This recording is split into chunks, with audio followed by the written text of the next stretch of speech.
ያን ጊዜ አባታችን ወደ ሞቱት ሰዎች ሄደው ከጸለየ በኋላ እናንተ ሁላችሁም በጌታዬ በፈጣሪዬ በኢየሱስ ክርስቶስ ኃይል ተነሱ ቢሏቸው ሙታኑ ወዲያውኑ አፈፍለው ተነስተው አባታችን ፊት ቆሙ።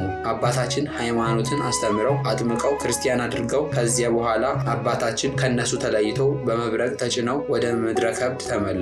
ዳግመኛም አባታችን እነዚህን ሰዎች ይጎበኟቸው ዘንድ ወደ አረብ አገር ሄዱ። እነዚያ ከሙታን አንስተው ክርስቲያን ያደረጓቸው ሰዎች ሃይማኖታቸውን ጥምቀታቸውን አጽንተው ቤተክርስቲያን ሰርተው በጻድቃን ሕይወት እየኖሩ የእግዚአብሔር አገልጋዮች ሆኑ። አምላከ ገብረ መንፈስ ቅዱስ እያሉ ሲያመሰግኑ ተመልክተዋቸው አባታችን ይህንን አይተው ስለ ሰዎቹ መዳን ደስ ተሰኝተው ተመልሰው ወደ ምድረ ከብድ መጡ። ነገር ግን አባታችን ሄደው እንደጎበኟቸው አንድም ሰው አላወቀም ነበር። እነዚህ ክርስቲያኖች እስከዛሬ ድረስም አሉ። በቅዱሳኑ ላይ አድሮ ድንቅን የሚያደርግ ለአምላካችን ለቸሩ እግዚአብሔር ክብር ምስጋና ይሆንልን። የእግዝእትነ ማርያም አማላጅነት የጻድቁ አባታችን ገብረ መንፈስ ቅዱስ ረድኤት በረከት አይለየን ለዘላለሙ አሜን።